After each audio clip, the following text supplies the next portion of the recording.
levantados vários dados, né, com a ajuda da Prefeitura Municipal, com a ajuda também do Ministério Público, doutora Marisa, né, então teve várias visitas de campo para levantar todos aqueles pontos, né, complexos dentro do município acerca de problemas relacionados à drenagem de águas pluviais urbanas.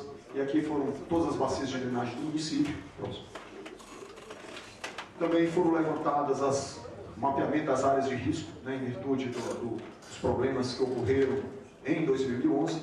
E aí o que se também colocou é que um conjunto de estudos que foram elaborados, eles foram compilados dentro do plano de saneamento básico. Então já existia, por parte das entidades estaduais, né, e da própria prefeitura, um conjunto de informações que foram compiladas, né, e trazidas para o plano municipal de saneamento como forma de subsídio para a elaboração dos programas, projetos e ações. Clique em cada um, por favor. Então foram levantados também, né, em visita com a Secretaria Especial de Fiscalização e Obras Públicas, cada um dos vários pontos de alagamento. A gente está trazendo algumas informações, não todas. Clique, por favor. Então, por exemplo, a Avenida Governador Alberto Silveira. Clique em cada uma delas, por favor. Rua Fileuterpe, Tenente Luiz Meireles e Joaquim de Andrade. Obviamente não se esgotam, essas informações não se esgotam na apresentação, é aquilo que nós falamos, né? A gente está tentando resumir em 50 minutos, né, o que tem 250 páginas. Próximo. Também pontos de drenagem inadequada foram levantados, e aí como exemplo nós trazemos aqui o extravasamento do rio Rua Mário Freire. Próximo. Conjunto de ralos Reinaldo Viana. Tá. E aqui, nesse caso, foi em colaboração com o Ministério Público. Próximo. Essa aí. Trecho de alagamento por Carmela Dutra, frente à comarca de Teresópolis. Próximo. Também foram levantados, foram cruzados os mapas, e os mapas foram feitos para todas os distritos, né, acerca dos microdados do IBGE, em termos de distritos censitários, né, e obviamente aquilo onde nós temos, né, em termos de bueiro, boca de lobo, né, os nichos em verde, onde nas áreas mais populosas, mas mesmo assim, por esse mapa você tem claramente que não há uma cobertura por microdrenagem em toda a sede urbana de Teresópolis. Também foram levantados todos os acidentes geológicos, né, e nesse estudo, o Programa de Urbanização e Regularização, que foi um estudo contratado, foi um estudo da Prefeitura, né, avaliado ano a ano, cada um dos acidentes, né, e problemas de escorregamento, de solo, de rocha, solo mais lixo, que ocorreram ao longo do ano de 2000 a 2006. Obviamente, o que é que se vai colocar na próxima etapa? Esses dados serão cruzados, né, em termos do que aconteceu no passado, do que foi mapeado pela Prefeitura, do que foi mapeado pelo Estado, do que foi mapeado em termos de visita de campo, para que nós possamos, né, avaliar proposições e alternativas para a universalização da drenagem e, obviamente, evitar todos esses acidentes. Também isso aí é um dado que vem do Sistema Nacional de Informações, né, do Ministério da Integração Nacional, também levantando aqui em Teresópolis, próximo ao Paquequé, pontos críticos de inundação, né, de média inundação, nesse caso específico aqui. E que também drenagem, né, não há rede, não há cadastro de toda a rede, é outro ponto complexo também, assim como nós tivemos essa dificuldade também nos serviços de água, também há uma dificuldade em termos de cadastro da infraestrutura existente para os serviços de drenagem. Tem várias áreas de risco, né, sujeita à inundação. Isso aí, o mapeamento dessas áreas foi tudo levantado a partir da coleta de informações de campo e dos estudos que foram, né, apresentados por essas instituições, seja a Prefeitura, seja o Estado. Né, a manutenção ela é feita de forma corretiva e os serviços também, assim como os demais serviços, eles não são regulados e não há controle social. E, por fim, nós apresentamos também,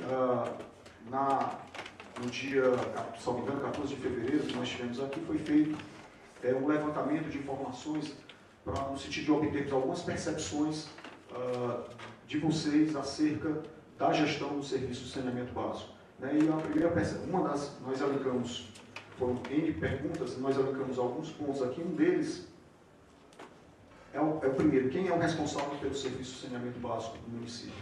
E veja que a população elencou 48% pelo governo municipal, pela prefeitura. E é uma questão que a lei ela vem mudar essa cultura. Quem é responsável 100% é a prefeitura municipal. Os contratados, os delegados, que é no caso a SEDAI ou qualquer outra empresa que venha prestar serviço, sei lá, de esgotamento ou qualquer outro serviço, eles são prestadores de serviço, mas a responsabilidade é do poder público municipal. Essa visão, e aí obviamente nós temos toda uma cultura do Plano Nacional de Saneamento dos anos 70 e por aí vai, mas essa é a ideia do Plano de Saneamento Básico, é trazer a responsabilidade para o município, colocando ele como um ator principal. A partir do plano, você tem os seus contratos, você tem suas metas e por aí vai. Outro aspecto também que foi abordado, e aí bate com o que nós observamos em termos de precariedade de infraestrutura, a principal demanda entre as três primeiras é a coleta e o tratamento de esgotos. Então essa, obviamente, não representa toda a população, mas representa atores relevantes da sociedade civil organizada que estavam presentes em fevereiro, mas essas são as demandas principais, a prevenção de enchentes, em segundo, em primeiro, a coleta e o tratamento de esgotos. Então, são as questões mais relevantes. Também, obviamente, batendo com o que foi observado no campo, nos estudos, nas discussões, são serviços onde não existe, e aí a gente fala de microdrenagem, coleta e tratamento de esgoto, uma redundância do que foi observado no campo, nos estudos, nas primeiras perguntas. E, por fim, o nível de satisfação dos presentes daquela amostra que nós tivemos. Então, os principais serviços em termos de insatisfação, no caso do esgoto, e aqui nós temos 77% de insatisfação, ou insatisfeito ou muito insatisfeito, enquanto a satisfação era 7%. Resíduos também em algum nível de insatisfação, porém um pouco inferior, e a drenagem na mesma magnitude de insatisfação. Já a água um pouco menos, você já tem, apesar da insatisfação ela ser maior do que a satisfação, mas de certa forma não há um certo equilíbrio se nós compararmos aos demais serviços que foram postos. Então isso aí demonstra claramente que os anseios, apesar de, obviamente, há anseios e necessidades para que nós universalizemos a água, observemos a questão das captações alternativas, mas também os anseios principais da amostra que nós tivemos, e obviamente o plano ele vai trabalhar no sentido de apontar programas, projetos, ações, também nos serviços de esgotamento sanitário, nos serviços de manejo e drenagem de águas pluviais urbanas.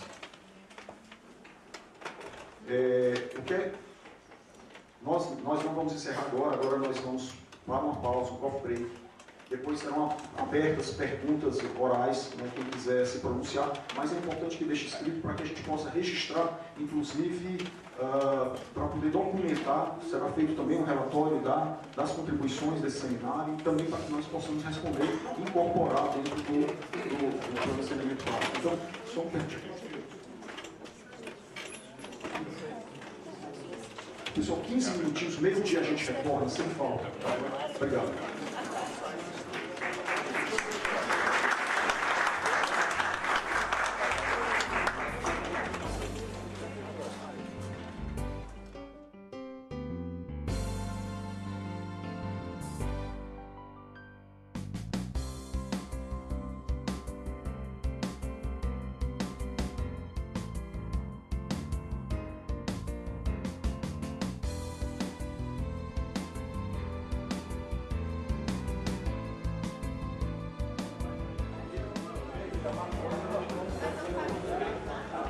Dando continuidade à nossa reunião, pedimos a todos a tomar seus lugares. Fazemos então as respostas às perguntas que vocês encaminharam. Então, o pessoal seu vai ler algumas das perguntas que vocês fizeram, fazendo também as respostas. Aqueles que fizeram determinada pergunta podem se manifestar, e os demais órgãos também que quiserem comentar a respeito podem ficar à vontade.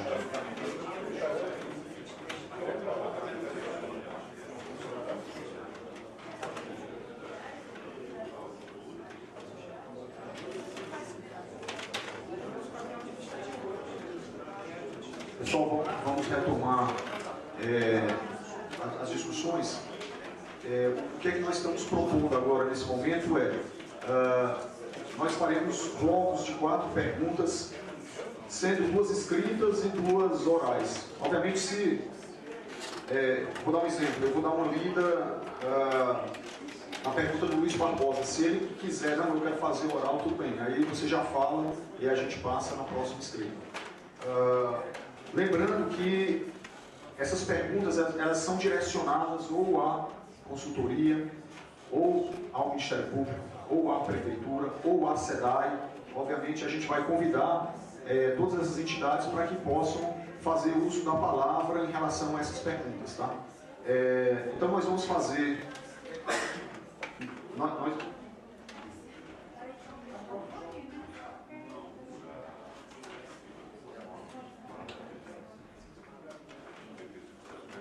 Então o que é que nós vamos fazer? Nós vamos fazer a pergunta, aquilo que eu falei, se alguém quiser fazer oral, já levanta eu já, e na sequência eu vou ler 2 perguntas e na sequência 2 orais. Segundo bloco, 2 perguntas escritas, 2 orais, para que todos, e por gentileza, se identifiquem, obviamente se estiver representando alguma instituição também, gentileza se identificar.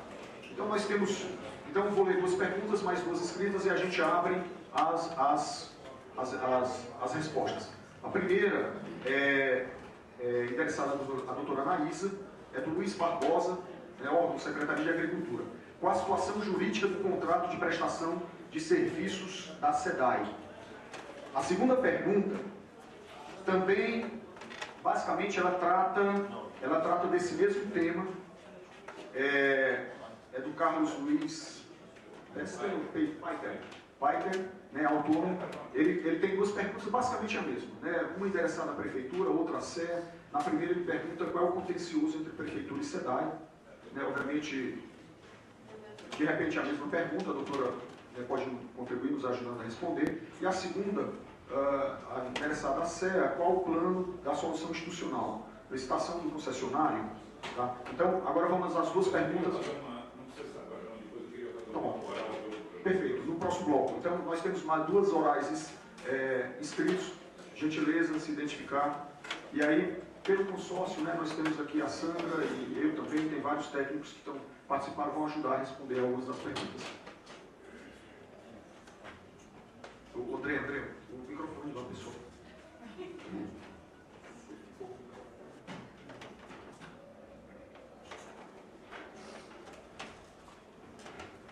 Meu nome é Cristiano Querubina, sou diretor de patrimônio da Federação das Associações de Moradores de Teresópolis, FAM.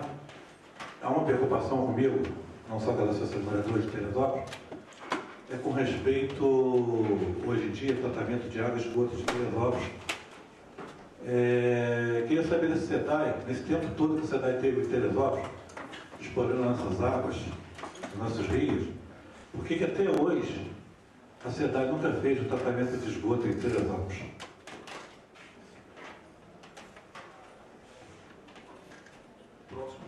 Próximo e a gente vai para...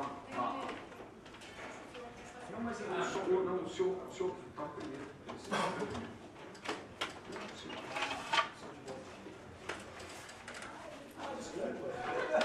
Alô? Posso fazer? Claro, por favor. Está saindo? Tá. Não, eu estou me lembrando, anos passados, até o David pode me ajudar nisso, houve um estudo aqui da Prefeitura também sobre esse assunto e, na época, se fez um preenchimento de diversos questionamentos sobre a amplitude do serviço de água e esgoto que deveria haver. Iria abranger o município todo, o parque, etc. e tal, e algumas outras questões da época. Foi feito um trabalho que eu imagino que tenha sido registrado. Se esse trabalho foi visto, foi registrado, tomado conhecimento, porque eu não vi nenhuma menção sobre a parte de o que o saneamento básico aqui pretende na realidade. Pretende atender o município todo, pretende atender a parte urbana, como é que... algumas questões, o David, você pode me ajudar nisso? Se lembra daquele questionamento todo que a gente fez? Ele está falando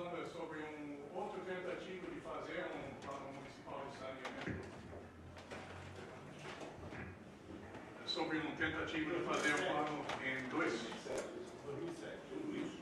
Não, acho que ele está falando de 2010, quando o Coronel Flávio era o secretário aqui. E eu acho que as informações que foram levantadas nesse hora, pelo menos parcialmente, foram entregues pelo consórcio. Perfeito. Então vamos à senhora. Barbosa, obrigada pela pergunta. Na realidade, a situação jurídica da SEDAI é a seguinte. O contrato da SEDAI foi feito em 15 de fevereiro de 1978, com validade para 20 anos, ou seja, ele se extinguiu em 15 de fevereiro de 1998. E desde então a SEDAI opera sem contrato aqui em Teresópolis. Em 1999, o